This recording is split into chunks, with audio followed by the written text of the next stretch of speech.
right. So thanks everybody for attending today. I know we have a few people that weren't able to make it today. A lot of good things going on for that. But Rashawn Dozier is going to share with us today about the law of the Big Mo. And I met Rashawn through church actually some years ago. I don't even, you got any idea how long we've known each other now, Rashawn? It was 17, 18, I think. It's Was been it, would that have been at long? church? Yeah, it's been that Wow. long, man.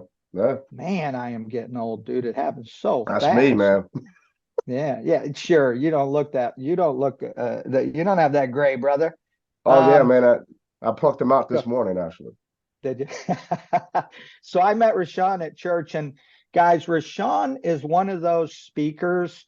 Have you ever been in a place where somebody's speaking and you want to stand up, like you're in a room full of people and like you're just sitting there and you're like, yeah, and you want to stand up and just go after it because the person speaking is just bringing the mo, man, bringing the mo. And so Rashawn is one of those types of people. And you speak, Rashawn, to schools. Tell us a little bit about who you're speaking to and what you're speaking about today. Yeah, Not so here, but with other people. sure. Yeah. Yeah, so actually, as soon as I wrap up with you all this morning, I'm honored to be a part of the call this morning.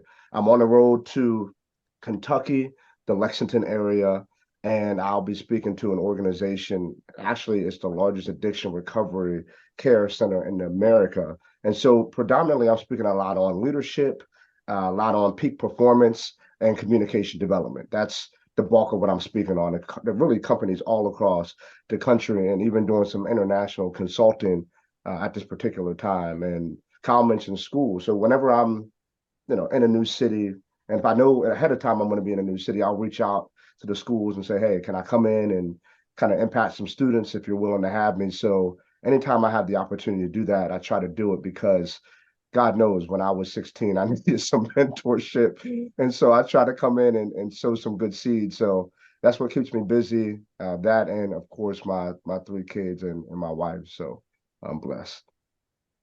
Yeah, man. So he's Rashawn's out there making a difference.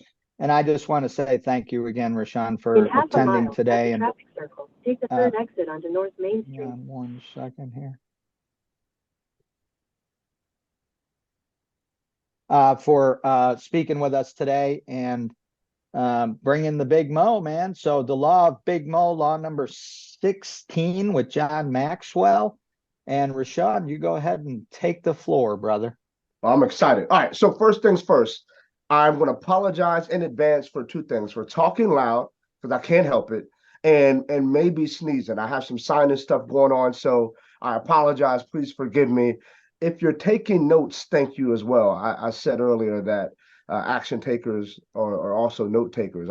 I've noticed that folks will be at conferences and some folks are there and they're getting the information. And I'm like, how are you not taking notes? Like, I love notebooks. I have a bunch. And the reason I love notebooks is because I don't just want to experience something. I want to be able to absorb it and be able to refer back to it. So if you're taking notes, I certainly will have some things for you to jot down. But what an incredible thing to be studying, right? It's like John Maxwell is the goat of all goats. Like he's really the goat of what in fact I aspire to build a company similar to that of John Maxwell.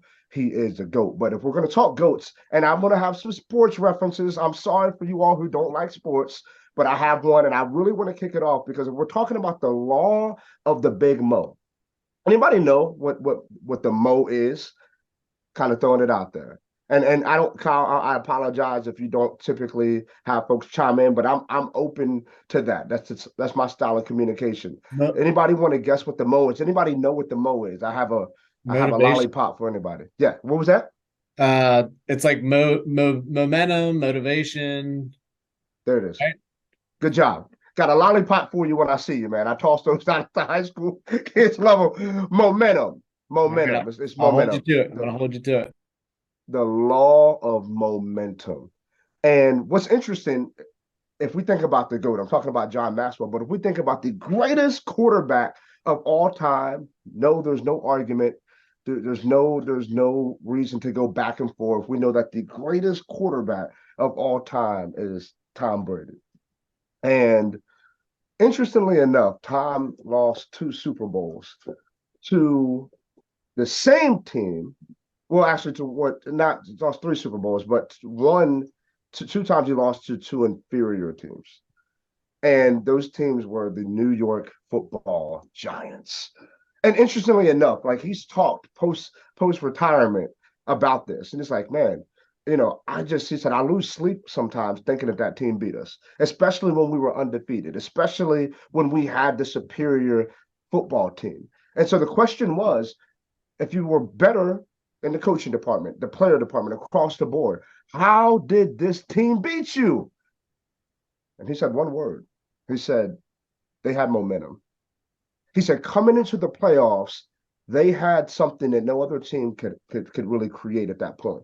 They had momentum. They had a lot of injuries during the year. They had a lot of people get traded during the year. But coming into the postseason, they weren't what their record was.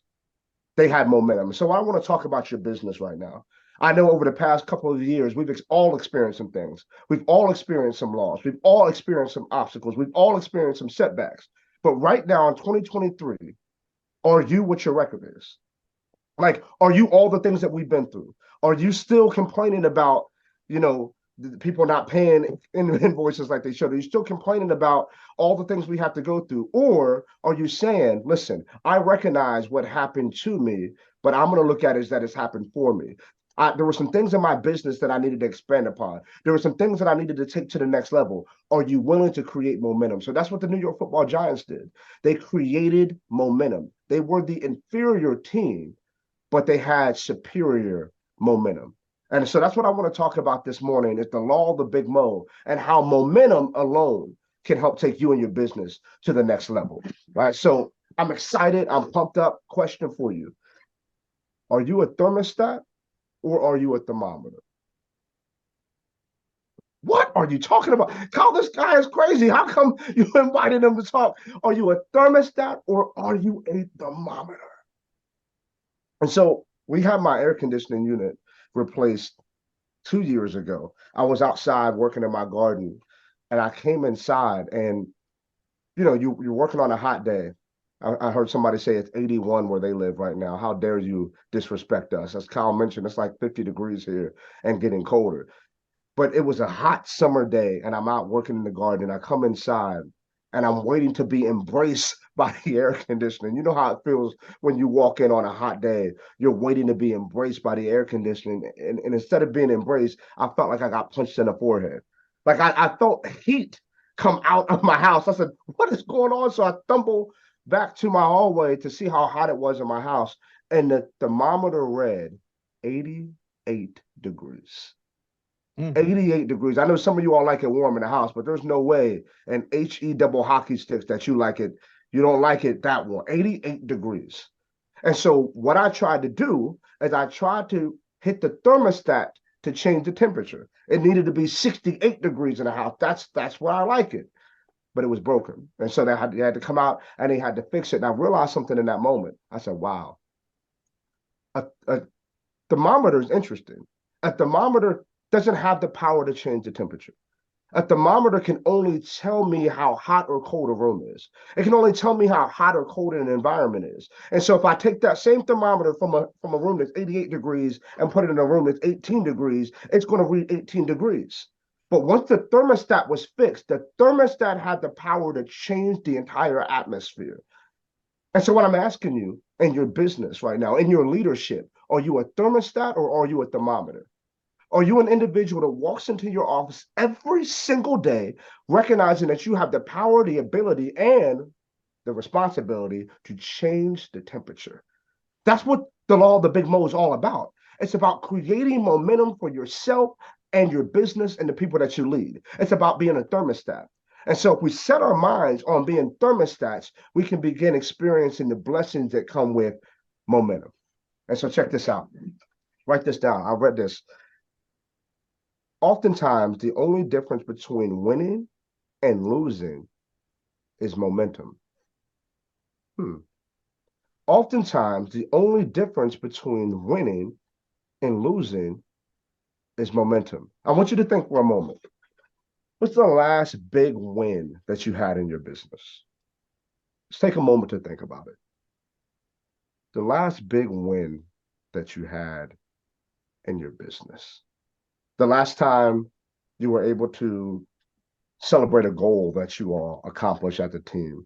Maybe you hit a certain revenue goal. I recently had one of those. Third quarter was the biggest quarter that we've had in terms of revenue in the business. And it was incredible until we realized that, hold on, revenue is not there. That's not what we're actually bringing home, but it was still fun to celebrate for a moment. When's the last time you had a major win where someone on your team or your team as a whole won an award? What's the last time? When's the last time you had a major win? And now I want you to think about when's the last time you took a loss as a leader, as a company. Maybe you dropped the ball on a project. Maybe you underestimated how long it would take or the amount that it would actually take to complete the project in terms of cost on your end. When's the last time you had a major setback? And now I want you to consider for a moment, was the difference between you winning and losing a matter of momentum? A matter of momentum. I think to myself, like Rashawn, when your company's not doing well, what is the actual problem? What is the actual problem? What's the actual thing that you're dealing with? Is it that folks aren't completing tasks? Is it that you're not serving your clients? And it's never the case. It's never a problem. It's always a matter of momentum. It's always the matter that we feel like we're complacent. We feel like we're not really going anywhere. It's a matter of momentum. And so obviously, oftentimes the difference between winning and losing is momentum. My question to you is, do you know how to create momentum in your business? Because we're going to talk about that. We have 6 ways to create momentum in your business. But do you have a way right now, a surefire way, that if you need to begin creating momentum and shifting the atmosphere as a thermostat, do you have that? Go ahead, Kyle. Do you have one that you can share Yeah, off the top of man. your head? You just get angry and use a couple cuss words, and that creates momentum, right? Hey, listen, I'm not mad at you because Q2, I kind of did that. And it wasn't my proudest moment, but it shifted the atmosphere a little bit, right? It got a little bit hotter in the room. But sometimes you have to do what you have to do to create movement. We have to create movement, and that's what momentum is about. It's about movement. I was driving about 2 months ago. I was driving, and I was downtown, and I see an older lady. She's probably 70 years old, back behind her car, pushing her vehicle, trying or attempting to push her vehicle. And what really bothered me was that people are just driving by her as if they don't see an older woman trying to push a car. And so I pull my car over and I walk across the street and I ask her what's going on. So her car stops running. And so she's trying by herself to push this car. And so it's not budging at all. And I should mention that this little lady is driving like a Ford F-250. I don't know why. I don't know how. Right. And so she hops up in her truck. I'm like, put it in neutral. Let me get you out of the road here. And so I'm pushing as hard as I can, and it's not budging, right? Like I'm giving it every single thing that I have. And finally, it starts to creep a little bit. And the harder I push and the longer I push, the more it would move, the faster it would go. And before too long, I'm able to push this entire truck with one hand, right? And so she finally whips it into a parking lot and she jumps out. She said, "Baby, you're so strong." Thank you very much. I knew that. But here's the thing. It wasn't that I was strong. It wasn't that I was strong. The momentum made me look stronger than I actually was. The momentum made me look stronger than I actually was. And the same thing is true with momentum in your business. Momentum makes a company and a leader look better than he or she actually is. And there's absolutely nothing wrong with that. Momentum can make you look like a better leader than you actually are. And there's nothing wrong with that. Momentum can make your company look better than it actually is. And there's nothing wrong with that. And so I want to make sure I'm just setting the table here as we're getting ready to talk about the importance of momentum and how to create it. Have you ever had a time when you look and momentum made you look like a better leader than you actually were? You were on the stage accepting awards for your company knowing that it's like, oh, it's not that it's not that I'm a strategic genius here or an operational genius. We just have a ton of momentum going for us right now. We have a ton of doors opening because movement creates opportunity. And so momentum can make you look stronger as a leader than you actually are in your business, better than it actually is. Yes, sir. Go ahead, Kyle. Yeah, man. I think that as I was listening to you about the truck story, um, I think there's Big Mo, and then I'm just going to call it Littler Mo. And like for an example, the win that we had, the last win we had was yesterday. We got an amazing 5-star review. So it's all the little momentum that we create on a daily basis that equals that big momentum of us standing up on a stage accepting an award. You know what I'm saying? Exactly. It's just what come to my mind as you said that. No, Kyle, I think that's excellent. Let's lean into that just a little bit because a lot of people want the big ones. Like we want to stand on the stage at the end of the year and get the award. Like that's what we want to do. That's probably some of our goals right now. We want to make sure we hit our revenue goals or exceed our revenue goals. And so that's the big goal. As Kyle said, it's the big mo. But I share with teams all the time that big wins aren't really big wins. And the question is like, what do you mean big wins aren't big wins? Big wins are just a bunch of little wins stacked on top of each other. That's all a big win is. We tend to see the big win, but we overlook the small wins. We overlook the things that we do on a daily basis. We overlook the small discipline, the small practices. We see the marathon runners run 26 miles, but did we actually see that they focus on taking care of their feet, taking care of their socks, making sure there's no blisters on their feet? Check mark. That's a win. We see the people doing the incredible things, and it's the 1% rule. Every single day as an organization, James Clear says this in his book, Atomic Habits, the 1% rule. If we can focus on being 1% better, think about it, 1%. At the end of the year, we are over what, 36%, almost 37% better by getting 1% better every single day. So it's the big mo and little mo. And again, yes, we're talking about the law of the big mo, but understanding that it's not really a big win, it's a small win. And so in your organization, in your companies right now, how are you celebrating the small wins? How are you incentivizing the small wins? How are you calling out the small wins? Because it's what we do in January, February, and March that really going to lead us to where we want to be in December. Like currently, we're reaping in my company, we're reaping harvest from seeds that we planted months and months ago, small wins. And so I love what Kyle said. Like there's big mo and there's little mo. Don't overlook the little mo opportunities that you have in your company. Yes, I know we want the big wins, but the small wins, it's the small wins. And so I want to talk about 6 ways to create momentum in your business. But before we do that, John Maxwell himself, he shared something that I've used a couple of times because I thought it was just fascinating. He talked about a train on the tracks moving at full speed. This is pretty interesting. A train on the tracks moving at full speed can literally run through a 5-foot cement wall that's still reinforced. So if you consider for a moment, a train flying down the tracks can literally run clean through a 5-foot thick, still reinforced wall and keep moving like nothing ever happened.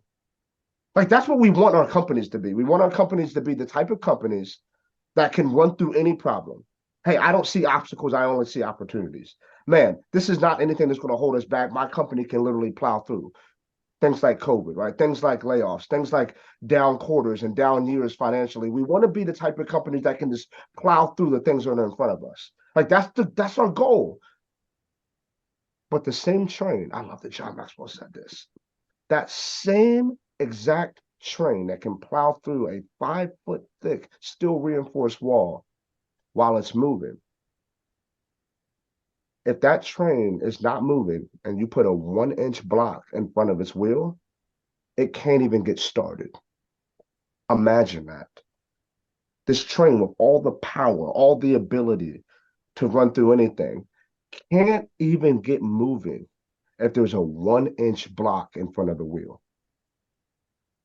And sometimes that's us as leaders. And then because that's us as leaders, it bleeds over to our homes, it bleeds over to our companies. We have to recognize for a moment, if I want momentum and I want to create momentum, what are those little 1-inch blocks that are keeping me from being the leader that my company needs? Is it frustration? Is it negativity? Is it just my personal spirit and how I'm moving around? Is it my health? Is it my lack of investing in myself? Woo! That's been me before. Folks will say, hey, how can I get better? I want to do this. I want to do that. I say, how much have you invested in yourself? Well, no. It starts there. That's a 1-inch block. Some people want to go to the next level, but they're not willing to invest in themselves on a level in which they want to go to. What are the 1-inch blocks? So my challenge to you, before we get into the 6 ways to create momentum, we have to ask ourselves, what are the things that are keeping me from being able to do anything? That's keeping me with all the power, all the ability that I have. What are my 1-inch blocks? And we have to write them down and name them. What are the things that have held you back in the past? A train. Go ahead, Kyle. You're on mute. You're on mute, sir.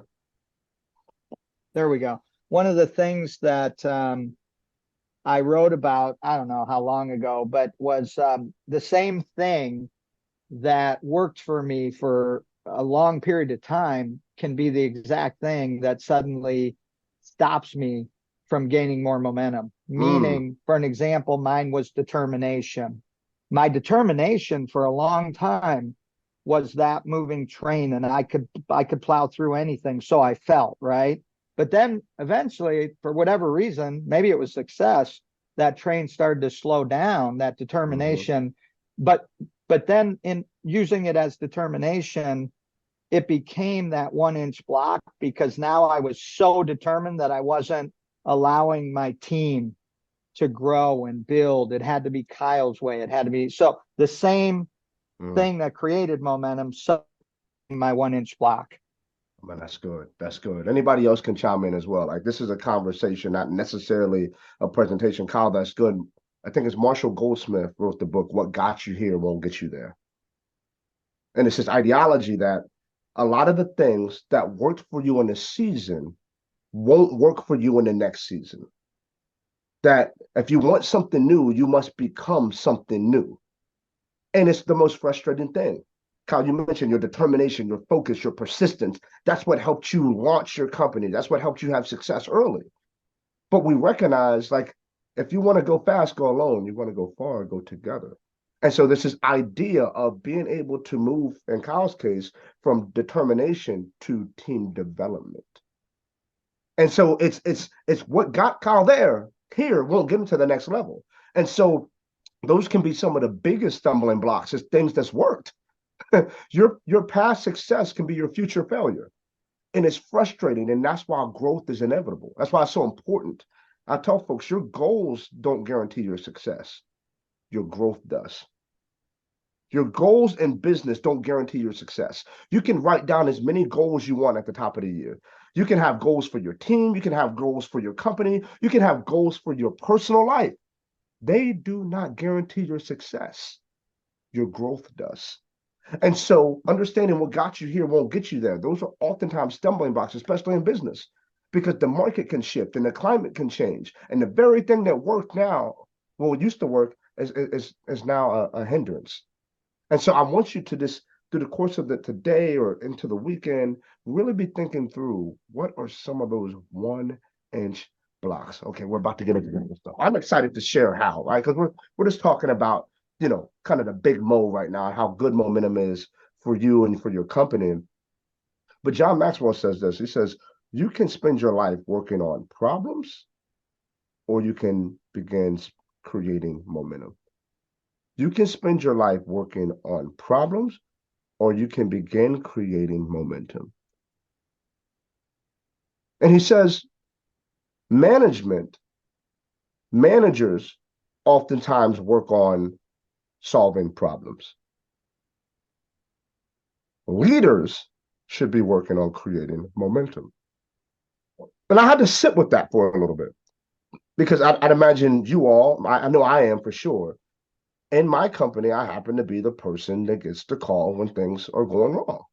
I get the calls when our processing system's not working, or the website's down, when a client has an issue, regardless of what time it is. I happen to be the person that solves the problem. But listening to John Maxwell's ideology is like, if I want to be a high level leader, I need to move away from problem solving into momentum creation. And that's what we're going to do. We're going to take just a moment and explore a few ways you can begin creating momentum inside your organizations. All right, write this down. How to create momentum. Number one, understand the value of momentum. Understand the value of momentum. I have a quote that says, if you don't know the value of something, abuse will make its way in every time. If you don't know the value of something, abuse will make its way in every single time. So my father-in-law, I'm not and you guys are going to judge me. I don't care. Why? He buys me tools every year for Christmas, right? Like, why would you? I don't do much with tools, you all. Like, I'm not that guy. But he buys me tools every single year. And I'm like, that's great. So I have this awesome collection of tools. Now, I don't know, somebody said the value. I don't know the value of these tools. So I use tools to do things that like, he brought me a really cool tape measure. He walked into my office and I had it propping up one of my cameras to create content. And he said, what the hell are you doing? I said, this is how I'm working right now. He said, that tape measure is not for that. That's not how you use it. That's not what it's for. So I was abusing the thing that was supposed to be used for something different because I didn't appreciate its value. I didn't know its value. And so what's interesting with momentum, I oftentimes see leaders lose the same momentum that they got by mistake because they didn't recognize its value. And so if we're going to learn how to create momentum, we need to understand just how valuable it is for the organization. And if you don't value it, you will end up abusing it. And so when's the last time that you had a wave of momentum come in and you said, man, I recognize that this is something interesting and we're going to lean into this, to Kyle's point. Although this isn't something we've done in the past, we're going to lean into this momentum. We're going to put some more ad dollars out there. I don't know what's going on. Our phone is blowing up. We're going to lean into that. We're going to get a new commercial on the radio. Hey, we're going to put some more money into Facebook ads. We have momentum right now. I recognize the value of something. And I like to talk personal and business. I believe that, I don't know, Kyle, you have a saying, right? If you change your business, change your life. Is that it, Kyle? Like, and I love that you say that because I can't just talk business without talking life. Like, if you don't value your spouse, right? Like, let's talk about it. If you don't value your kids, if you don't value your relationships, abuse is inevitable. And it may not be physical abuse, but it will be some level of abuse when you don't value the thing. So I always want to place value on how important momentum is, because there's a quote. It says, you can tell when you're on the road to success. It's uphill all the way. I thought that was interesting. It's uphill all the way. And if you're ever pushing something, you know this. Like, I was pushing a car. Once you get the momentum, you don't want to stop, because then you have to go back and start all over again. And so it's appreciating the value when something's moving. As a leader, it's my job to ensure that I keep this thing going, that I keep putting fuel on the fire, that I keep bringing people on that are better than me at things, and not having any ego about it, letting someone else run with things. It's my job to value the momentum. Value the momentum. Number two, figure out the motivating factors that are in your company. Figuring out the motivating factors in your company. So let's talk about, like, how do we incentivize our team? What are the motivating factors in our company right now? For us personally, just to give you an idea, for us, over the next 8 months, we want to impact 25,000 students. Now, interestingly enough, that's not really a revenue driver for us at all. That's not. Impacting 25,000 students is not a revenue driver for us, but that is a motivating factor because we recognize that part of what we want to do is impact the next generation of leaders. And that means going to the schools, going to the university. And so that is a motivating factor for my team and I, which means we are going to hit the for-profit side much harder so that we have the flexibility to do the nonprofit work that we want to do. That's something that my team is focusing on heavy right now. And as of this past Tuesday, we are at 12,000 students. So just about halfway there.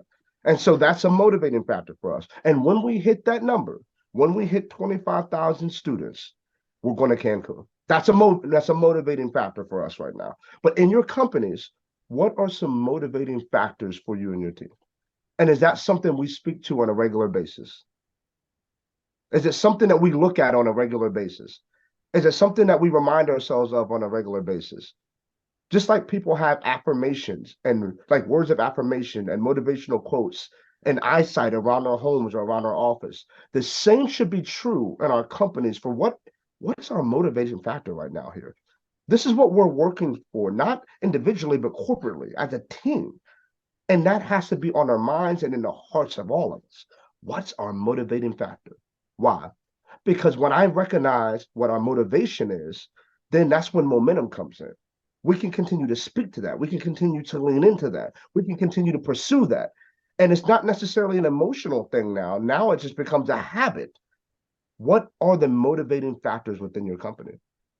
And I would take some time and write those down, right? And then ask yourself as the leader, because everybody on here is a leader, right? Does everyone else know what those motivating factors are? I remember we were talking values last year at a marriage conference my wife and I were at. And we went into separate rooms, husbands here, wives here, and we wrote down the values. And I wrote down like 10 major values that we have as a family. And I was spot on. It's just easy stuff. And we come back into the room and I share my values. I share our values. And then my wife shares our family values. The only problem is the family values were completely different. And as the leader, I thought that, hold on a second, she should know these things. But the problem is that I didn't do a great job of communicating what they were. And so that was the onus, the responsibility of communicating the values, or in the case of your business, the motivating factors is on you as the leader. Have we clearly communicated those? So you may write them down. Hey, this is what our focus is. This is what the motivating factors are. But does your team know? Have you been clear in your communication? Communication is the bridge between clarity and confusion. And have you bridged the gap with clear communication? And so once you do that, once you figure out the motivating factors, now number 3, thought this was interesting. Remove the demotivating things. Remove the demotivating things from the company. What's that look like though? What does that look like? This is what it looked like for me. I like to wake up. I'm an early morning guy. I wake up at like 4:30 a.m. And so for me, I like having like team meetings at 6:30. Why? Because for me, it creates a momentum. And yeah, 7 a.m. team meetings for the most part, Eastern Standard Time. It creates a momentum. Now we can fly into the day and go crazy. I love that. But then I realized something. Not everyone was motivated to be up, excited, and ready to go at 7 a.m. That was a demotivating meeting for the majority of people on my team. And so we switched that to an early afternoon meeting. Wouldn't you know? Just that alone has created some really cool results in the company. That was a demotivator. And so my question is, in your company, just like we said, what are the motivating things? What are the demotivating tasks and things that you're doing in your company? Because as a leader, we can get so caught up on this is how I like it, let's go. But we recognize that I'm not necessarily called to be in charge of people. I'm called to be responsible to people in my charge. And so it's removing the ego and saying to myself, what are the things that's not providing motivation and inspiration to my team? early morning meetings wasn't for my team. But what are those things for your team? And removing those. Because what we're doing is placing in filters so that momentum can continue to pass through. Because if we have things that are not motivating, it's going to suck any and all momentum out of our workplace, out of our companies. And we're going to see it in our in sales performance. We're going to see it in productivity. And so our job as leaders is to ensure that we are clear on what's motivating, but we can also remove those things that are not providing motivation at a high level. Okay. Number 4. I really like this. And I'd imagine you all probably do this. I'd like to know. I think Kyle and his team do it pretty regularly. 4, schedule time for direction and celebration. Schedule time for direction and celebration. Momentum. And so we're going to come together on a regular basis and we're going to cast as leaders vision. We're going to go back to those motivating factors, and this is why we're doing it, and this is what we're working for. But we're also at a high level going to celebration. As Kyle mentioned, little mo. We don't have to have, it could be the end of a month. We don't have to have a huge win, but man, we're going to celebrate that small win. We're going to celebrate that one client that's kind of been on the fence for years now, and we finally closed them. Or maybe we didn't close them, but maybe we had a really good phone call with them, or maybe we had a really good meeting. Or maybe no one called off work. I don't know what it is, but we have to find things as leaders to celebrate. Because I recognize this as a father. Like, I can critique my kids, but they respond better when I celebrate them. They respond better when I celebrate them. And so as a dad, I've found things to celebrate, right? And it can be the smallest thing. Like, I just looked at my watch. My daughter went out to feed her rabbits just now, right? I didn't ask her to do that. And so I will celebrate the fact that, man, you're killing it. Getting up in the morning, nobody had to prompt you. You went and fed your rabbits. I'm proud of you. Now, to me, that's just a responsibility. She should do that. But if I want more of that from her, I have to make sure I call out those things when she does it. What things are we celebrating? That creates momentum, positive momentum in my home, but also the same is true in my business. What positive things am I calling out? What positive things am I celebrating? And so scheduling in time for direction and celebration. Hey, this is the vision of the company. Hey, this is where we're going. This is what I see as the leader. But man, we're going to celebrate the fact that we've done this, this, and this. We don't have to wait for the end of the year. We don't, and we shouldn't. We should be regular, and we should be doing this consistently and celebrating things. Again, people go where they're celebrated, not tolerated. 5. Recognize and honor people who move the ball forward.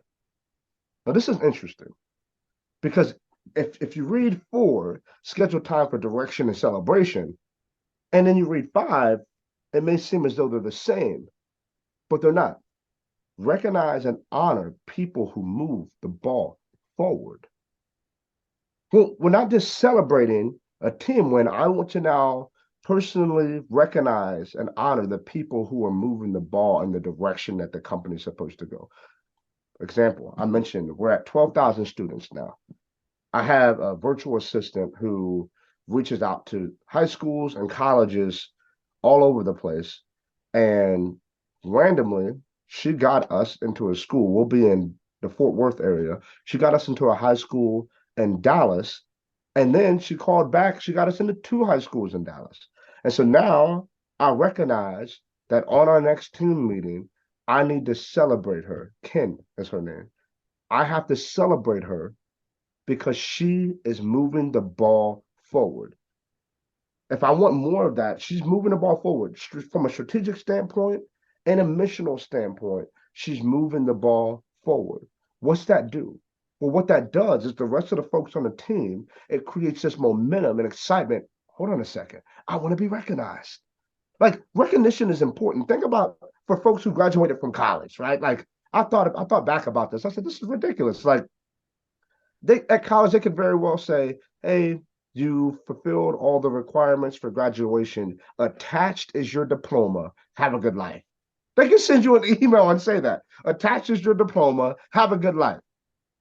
No, but what they do is they say, congratulations, invite all your closest friends and family to graduation. We're going to honor you. You're going to walk across the stage. You're going to shake the hand of your dean, your mom, your grandmother. People are crying, excited, and they're sharing in this moment while you're being honored. And there's this level of, in your mind, when you're going through college, you're like, man, I just need to get to graduation. That's what you're thinking about. You're thinking about that recognition. You're thinking about being honored. How are we doing that in our company? How are we doing that as people are moving the ball forward, as people are hitting and exceeding their sales goals? Do we have a special way not to not just celebrate as a team, but to honor that person? Right? Are they getting extra vacation? Are they did you treat them and their spouse to an incredible steak dinner? Did you invite them out with you and your spouse? What does that recognition and honor look like? Because it creates a positive momentum within your company. And last but not least, character leadership. Number 6, character leadership.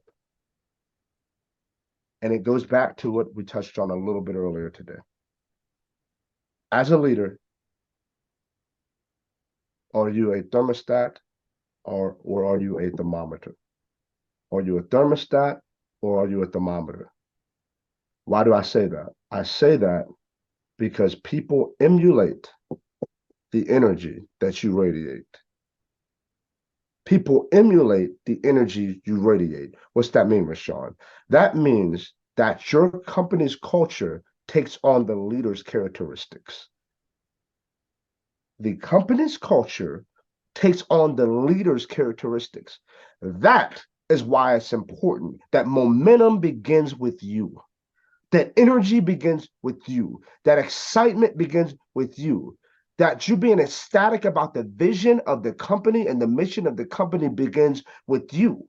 Character leadership means that your character and your qualities is actually what creates the atmosphere at your company.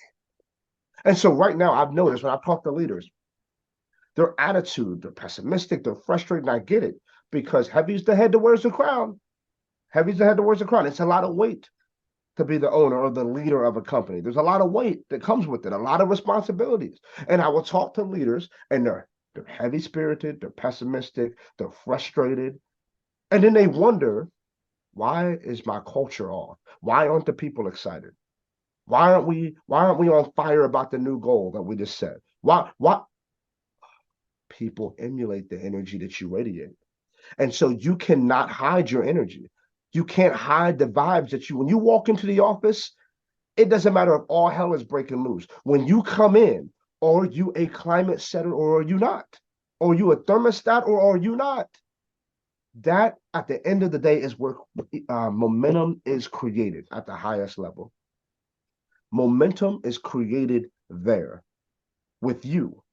And so it's really taking ownership of character leadership. I'm leading by who I am, my character, how I move, how I show up, how I respond, not react, how I respond to situations.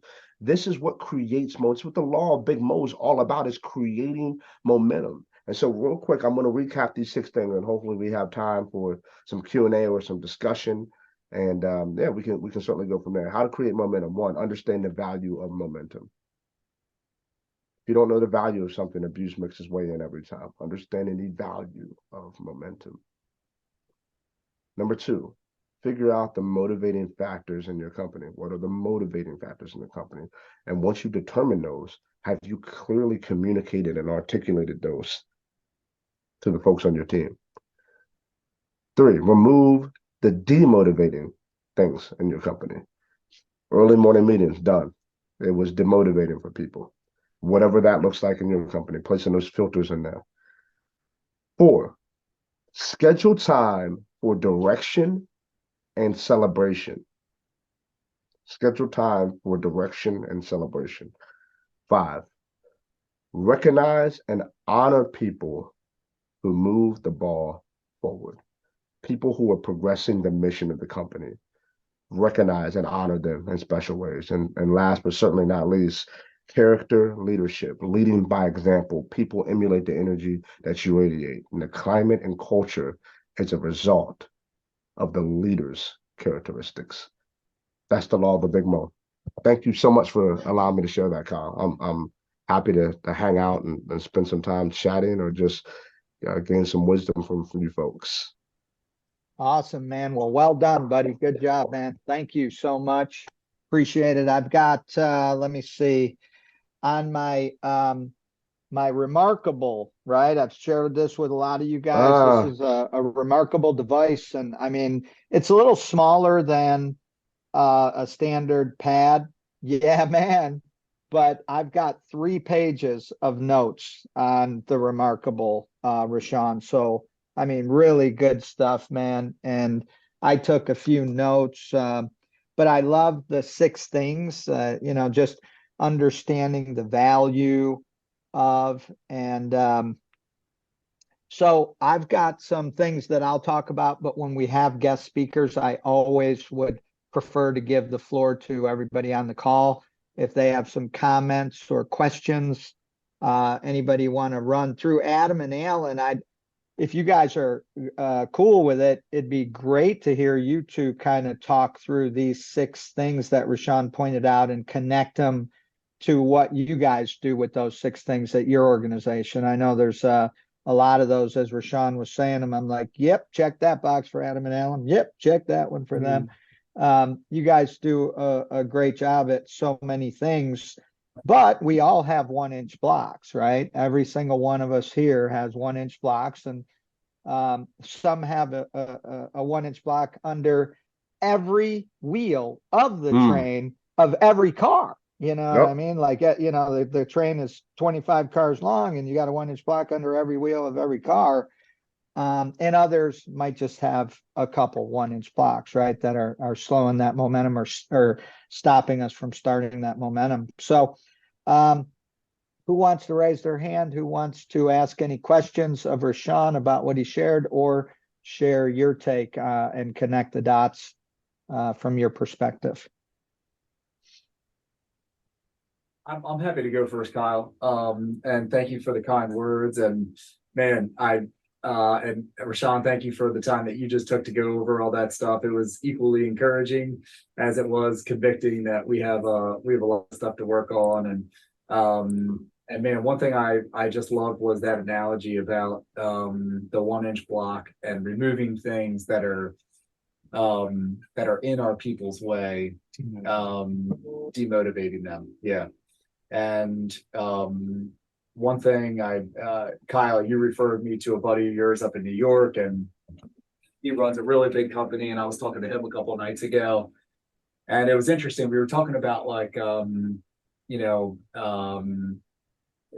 stuff that goes legal, whether it be with customers or whether it be with employees, and just resolving it as quickly as possible, even if it seems like it's a cost that is greater than you would want to pay.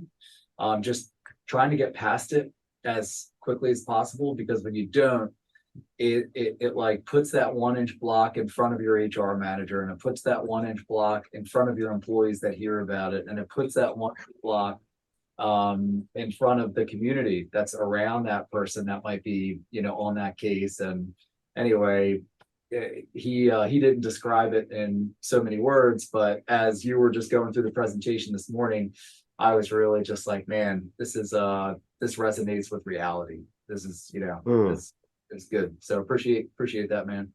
Well, it's an honor.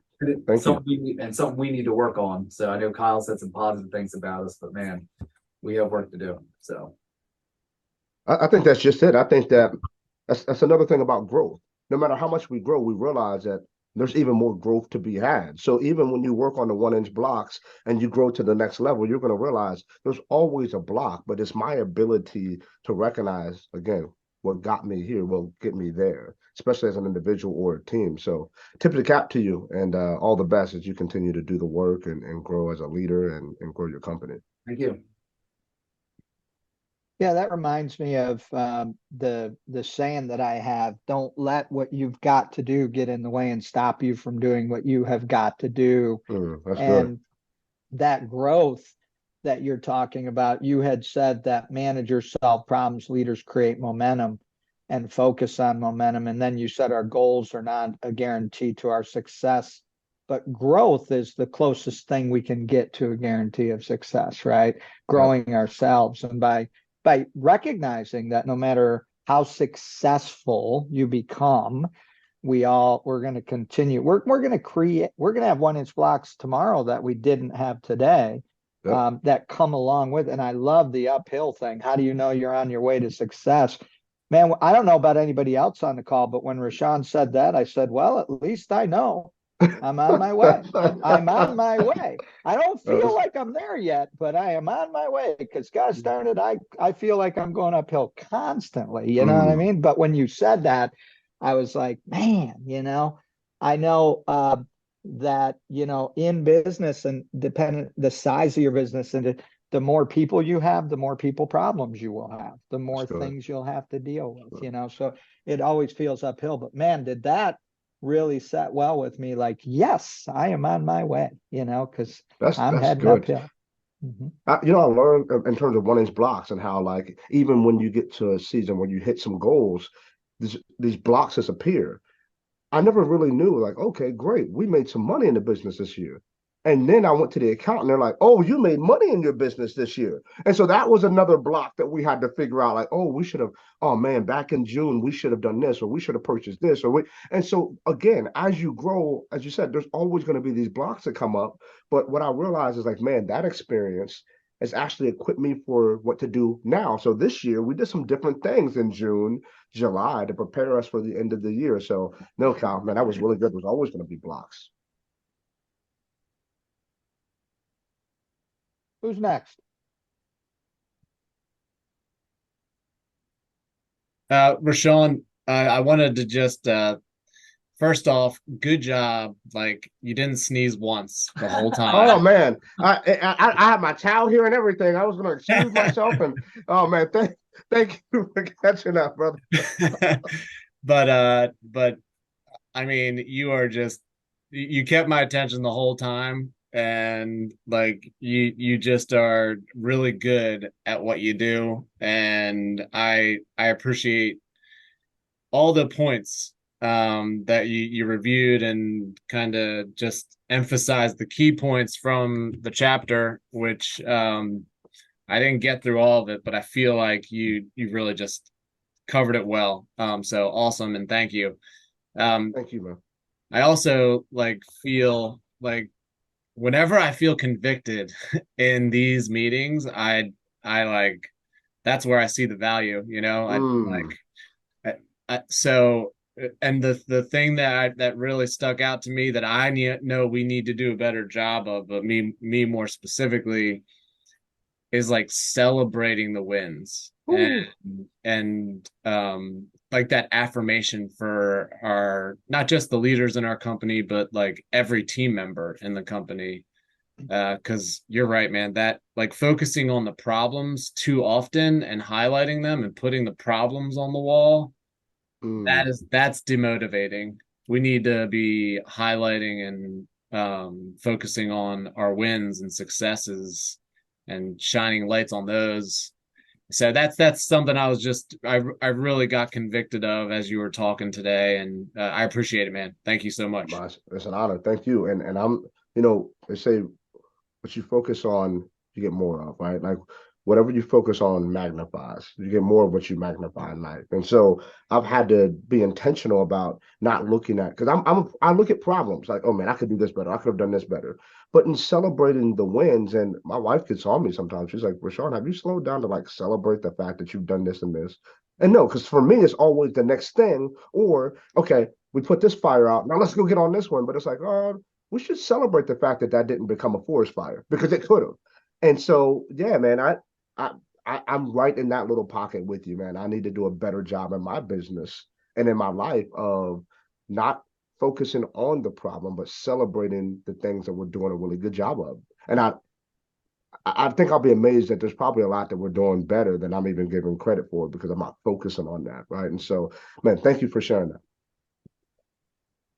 Yeah, I've got to keep chiming in, because this is really a lot of these laws really touched me and touched my heart. And and my mind and really make me think, which is important as a leader. I need to be thinking about these things specific. But I just wrote down celebrating the wins during the problems and throughout the problems. Now that connects with the book of James in the Bible, to find joy in the trial, right? That's a connection there. Yep. But I will say that I believe this is an area that I feel confident, and I don't say this much about myself.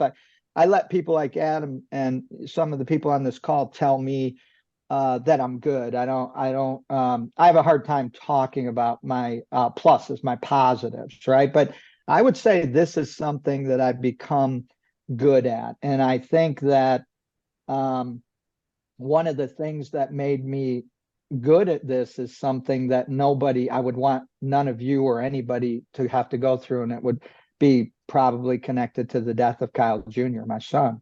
You know, when you're in something, you have to look at the positives as much as possible in that tragedy. And what I mean by that is, I had somebody tell me, you got your daughter, you got your wife, you got your grandkids, you need to stay on point for them, Kyle. Said it a little differently, but to today in the company, we've got some issues in the sales team currently.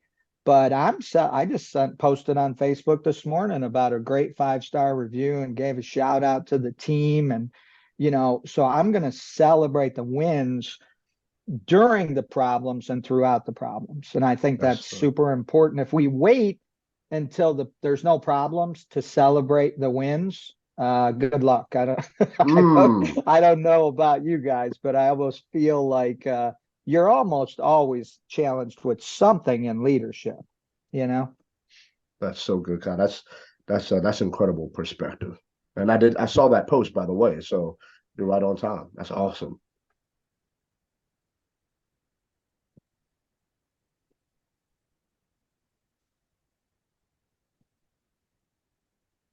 Hey, Rashawn. Hey, I appreciate what you all the points that you made. I mean, really good stuff. To realize that we have a lot to work on, but the one thing that I really like the point that you made, like people emulate the energy that you radiate.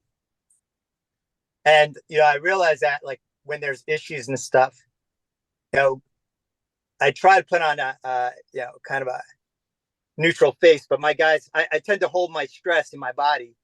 And a couple of guys like, I know you're pissed, or I know you're angry, and I'm like, I struggle with that because they see it, and then obviously it affects the way what they're thinking. And so I'm just curious, like, what do you do do you have like there are habits or rituals of things that you do to kind of keep yourself like in positive and a motivated state of mind? It's really good. So someone told me probably 4 or 5 years ago that motivation sucks. I was like, whoa, hold on a second.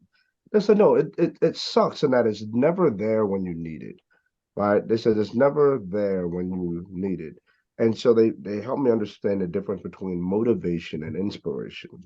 And that motive, the root word of the word motive motive is that it's external. It's motivation is external. So the root word is motive. And there's some level of motive, external thing that will motivate you, right? But to be inspired is different.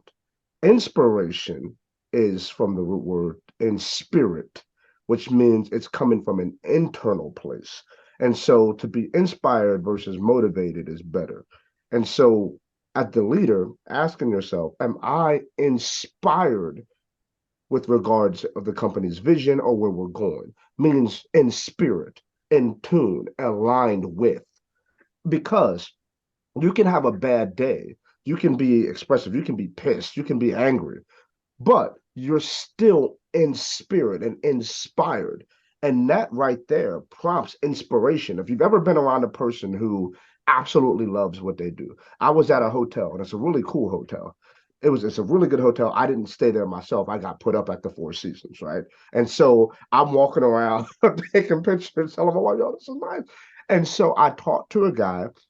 His job, really, no joke, his job was any debris or anything outside or inside the hotel, he picked it up, got rid of it, wearing a suit, and I'm talking to him. Chester's his name. Chester, you would have thought Chester was the CEO of the Four Seasons. The way he took ownership, the way he was passionate about it. I'm talking about knew where everything was at. And over the course of the 4 days I was there, I talked to him a whole lot. And I realized something. He's inspired by what's going on at the hotel because he never talked about, he never said I, we, us together. That's how he referred to the Four Seasons. He never said, well, the Four Seasons, and separated himself from it. We, this is what we're doing. This is where we're going. And I realized leadership is doing an incredible job of not just leading them, but inspiring everyone to be a part of what they're doing and where they're going. And so that doesn't mean that there's not days where people are upset or pissed, but I'm not here just to motivate you, but to inspire you and instill the vision on the inside of you. And so my challenge to you would be to, okay, I might wear my emotions on my sleeve sometimes, but do the folks know I absolutely love them and I love the company and I'm aligned with it and I'm inspired because your inspiration will create inspiration within the people who are close to you. I hope that serves you. And maybe it doesn't, but I'll never forget Chester at the Four Seasons, man. He was inspired by not just his, I'm talking about everything that was the Four Seasons he felt like he was a part of. And I said to myself, I said, man, how can I create folks on my team like Chester? And so that's kind of my goal right now. That's awesome. Thanks. With that. Would somebody else like to chime in on that question? I mean, I wrote down, again, people emulate the energy that you radiate, which Rashawn said, but then I wrote down the question that John just asked. How can we radiate energy, positive energy during difficult moments? Right, John? Is that an okay way to say it, John? Like, yeah. How do you do that? Like what Rashawn just shared, I love that. Motivation's external, inspiration is internal. We are in control. Rashawn, I if I missed it, I apologize.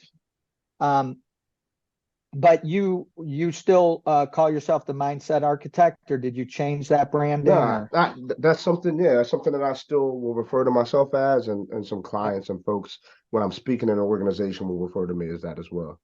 Yeah, so the mindset architect, which I've always loved that. And I mean, really, we are in control of our mindset and, but how do we radiate positive energy during difficult moments? Who's got something for us? Brian from Florida, you guys want to chime in at all? I mean, if you're not comfortable, that's fine. Just don't respond or just say, leave me alone, Kyle. But if you guys want to chime in or anybody want to chime in on that question and how you do it, like something you do.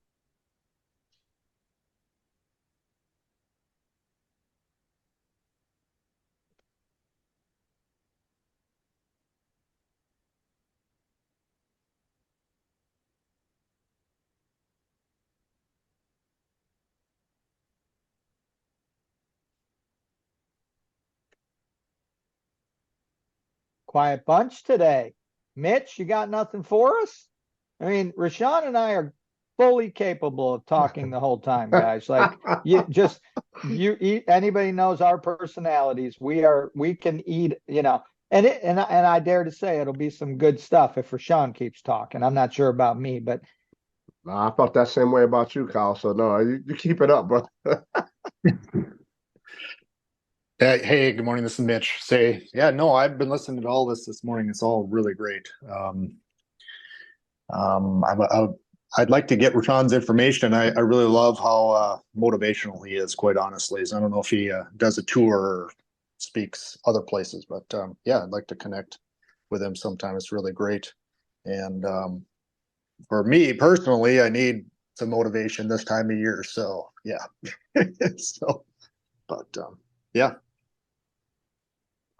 Thank you, Mitch. I can do anybody that wants connect with Rashawn, just shoot me a text and I'll do a text introduction to Rashawn. Is that okay with you, Rashawn, if I do text intros?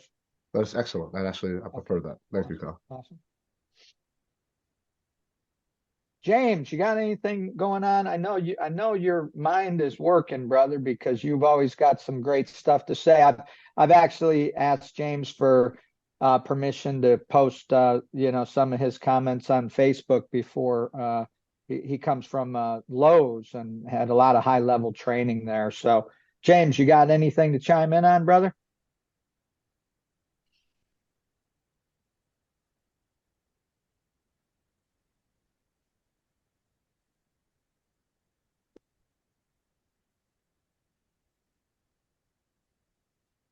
I get the feeling that we're getting some people just showing up, turning their cameras off and going away or something, just so they can clock in and clock out.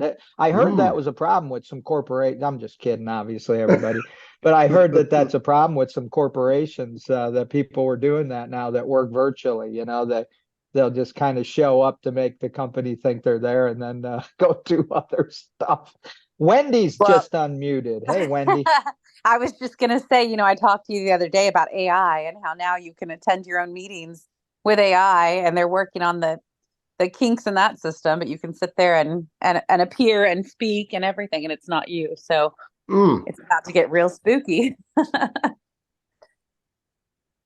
But I'm here. And this was great stuff. A lot of great nuggets and takeaways. So thank you for taking the time to speak to us today. Oh, it's an honor. Thank you. Appreciate it. Glad to be here. Awesome. I'm going to go ahead and share my screen real quick. I'll be right back, Kyle. Come in. All right. I'm going to share my screen with you guys. So I'll tell a little story here. I went to, can everybody see this picture of me on a scooter? Can everybody see it? So we went to Florida recently, spoke to a couple days for GAF and to some great contractors, one of which is on the call. And on the way back, we stopped at this young lady's house and her husband, and they have 3 kids. And it's a pretty powerful story. I met this young girl when she was about 13 years old. Somebody came up to me and asked if me and my wife would talk to her. And we ended up spending some time with her. And she ended up coming to live with us for a while. And we just mentored her. My wife mentored her. I just loved on her like a dad would, like a father would. She didn't have, her father was an alcoholic and wasn't really there for her to give her the things that she needed from a father figure, So I just, God placed me here and I was stepped in to fulfill this role. But all these years later, she's married now and they live in Georgia. And we decided to stop there on the way back from Florida. And we only had a couple hours. I timed everything pretty tight. And I just messaged her about a week ago, said, hey, it'll only be for dinner. We will be eating and running, but love to spend a couple hours with you guys as we come through the area. And so we stopped and the kids were running around. We took a walk outside and one of the kids said, hey, Kyle, will you ride the scooter? Let's race, And so I got on this scooter and I start this was farther away. And then, Sarah got me and you can see my face right here. This is when I was coming in for the landing. And so they didn't get pictures of this, but right after this, I couldn't stop. The momentum was so great. Like this was a pretty good hill and I was rolling and I couldn't stop. And I seen, that little ditch there with the grass. And I was like, well, no problem. I'll just go up onto that grass and that'll slow my momentum and I'll stop. And I did that and I ended up on my butt on the grass. Fortunately, it was on the grass and not on the blacktop or the concrete. But, I got there on the grass and it just kind of made me think as I read this chapter about the power of momentum. And what I wrote down as I was doing my homework and studies on this law this go around, and when I say this go around, it's because these laws and how I see things when I study these laws will change. I'm most likely going to do this mastermind again next year. And when I do it again next year, whether it's some of you same people and different people, or whether it's completely everybody different, one thing I've learned about it is as I change, I'll see things differently as I read these laws. So this time, as I was reading this law, what came to me was the difference between positive momentum and negative momentum. And a lot of times, guys, we actually build negative momentum. The train on the front bumper, the front of that big train says, negative momentum, watch out, I'm coming through. And that negative momentum just grows in our lives and in our businesses. And so I wrote down like some negative momentum builders that I believe we have to be careful of, right? One would be momentum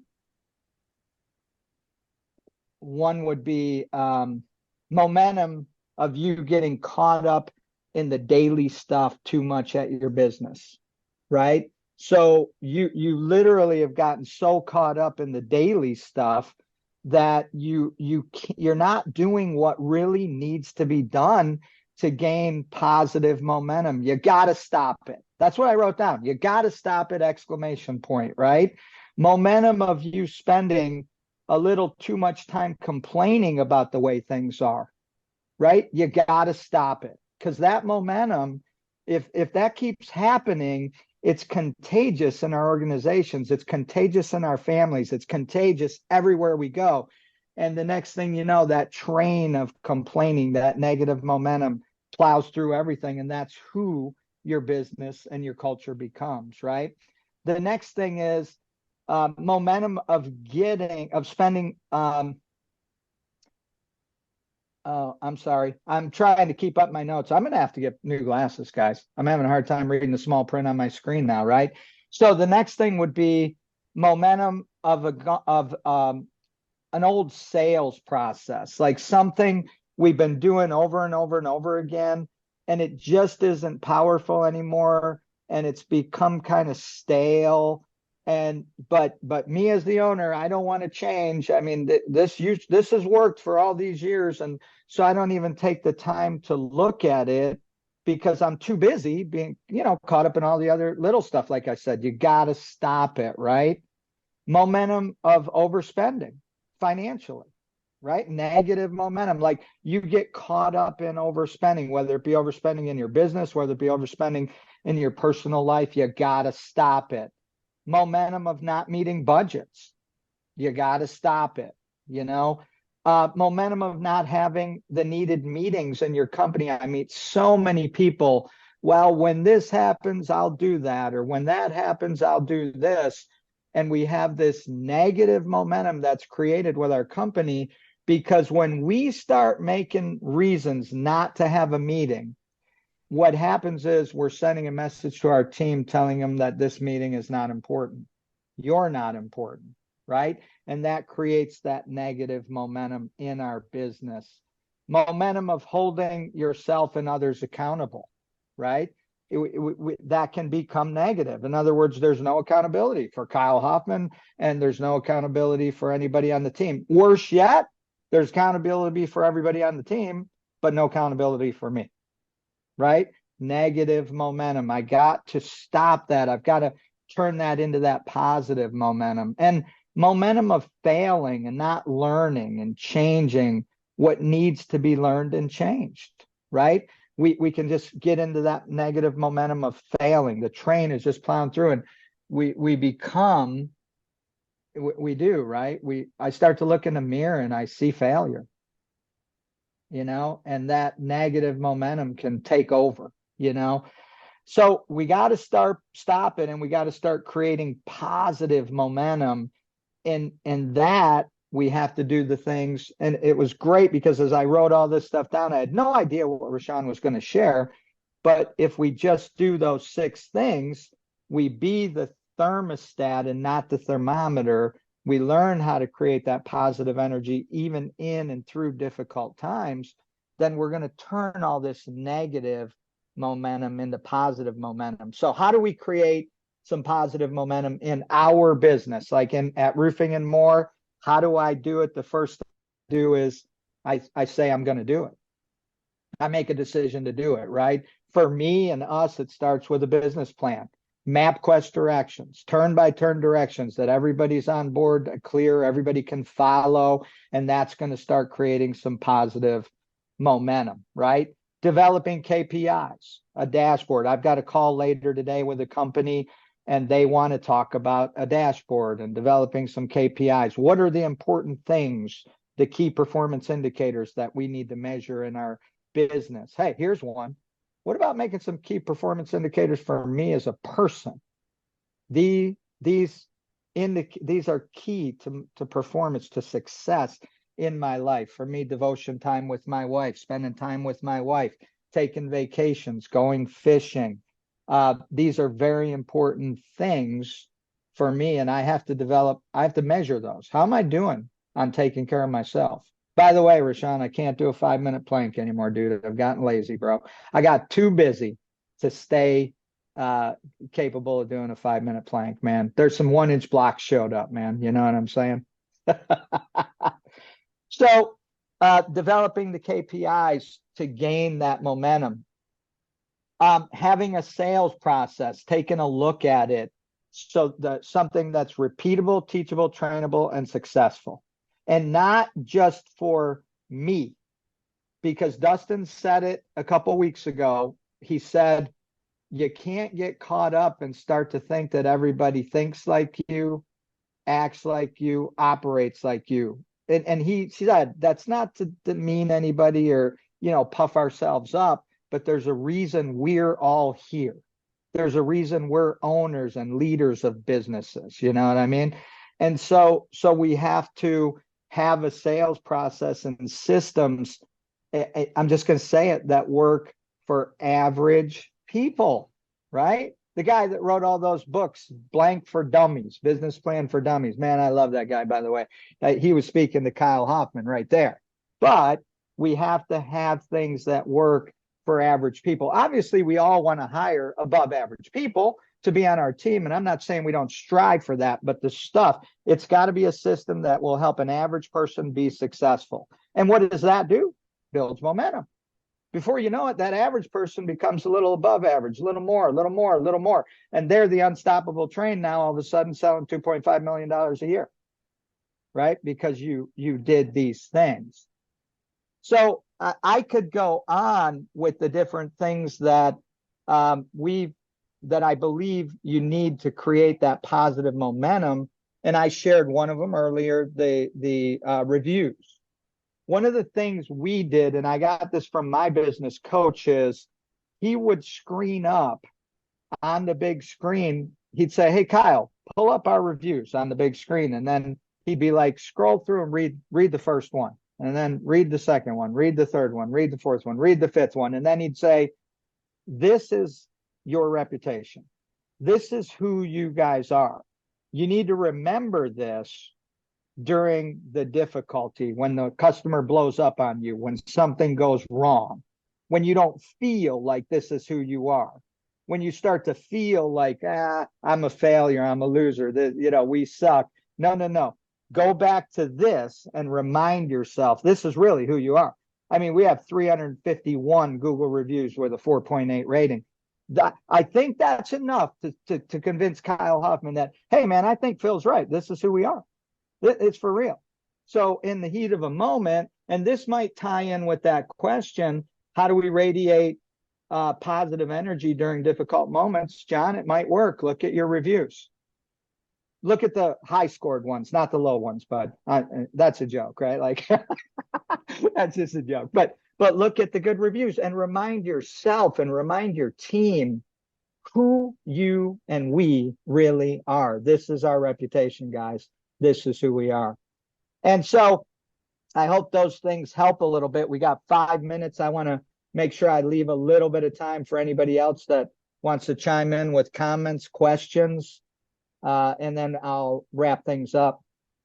On time as always, 10 o'clock, respect your time. Any other thoughts?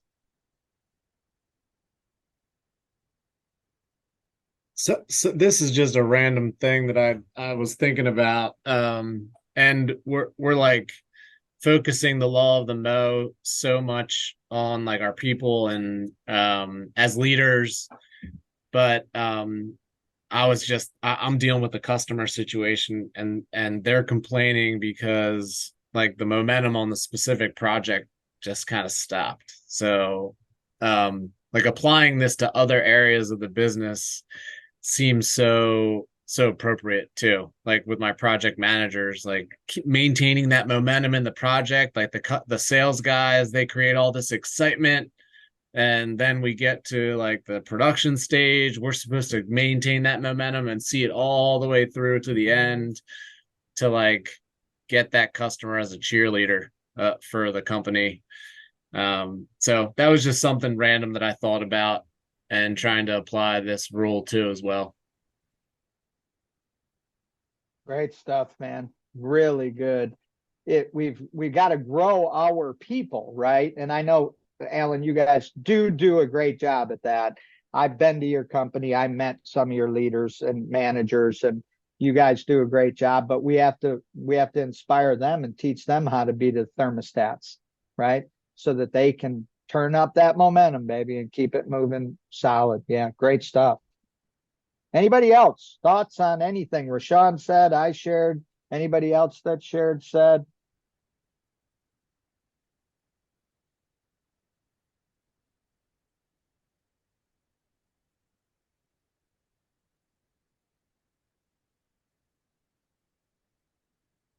All right, guys. Well, Rashawn, I just want to say once again, man, thank you so much for taking the time. I know you've become, I mean, you're doing it, bro. You're living it. You're out there, uh, traveling, speaking, making a difference. And I know you're super busy and you committed to this thing. I like to think like sometimes I think about things that I kind of go, why do I even think about that? But I know you committed to this several months ago. And I thought to myself, I wonder if he's like saying this week, man, I'm so busy. I'm not sure I should have committed to this thing, but you showed up, you honored your commitment. I expected no less, but I know you're crazy busy, crazy successful. I'm so happy to hear that you've got issues with we're making money and we got to figure out how we didn't have to give Uncle Sam so much. That's a great problem to have. And we could talk offline a little bit if I could add any value, because that's something that happened in my life. And it's like, you start to stumble on some things. Like I shared recently at a couple events I've been at, something called the Augusta Rule. If you don't know what the Augusta Rule is, Rashawn, Google it, look it up. It's a really cool thing in a way that we can get some money from our businesses and not have to pay tax on the money that our business gives us, but we can write it off from the business. So it's a double win. It's called the Augusta Rule. But anyway, great stuff. You want to close us with some inspiration for the last minute and a half, bro? You're on mute. Okay. Man, Kyle, thank you so much for having me. It's been an honor and a blessing to be able to share. Thank you for what you're doing, Kyle, and the lives of people. And since I've known you, this has been what you do, pouring into people. And I want to just thank you for that. I've been able to witness it, and it inspires me. So you all having Kyle Hoffman in your life is an absolute blessing. And I will close out by saying this: how you do anything is how you do everything. A mentor said that to me, probably was 20 years old. And it showed up in my life a couple of years ago. How you do anything is how you do everything. And so a lot of people say they want to be great, yet they don't do everything at the highest level that they possibly can. Doesn't mean that you'll be perfect, but it means that every time I go to do something, I do it with every single thing that I have. That's also biblical, right? Whatever your hand finds to do it with all your might. And so whether it's me showing up for a keynote with 2,000 people, or I'm speaking to a high school basketball team with 12 people, how I do anything is how I do everything. So I think about that in my life and how I lead my family and my business. And I think it's sent some blessings my way. So if I can impart anything, it's how you do anything, it's how you do everything. Love it, man. All right, everybody. God bless you, Rashawn. Thanks, everybody, for showing up today. Have a great couple weeks. I'll be shooting out a text message of the recording later. God bless.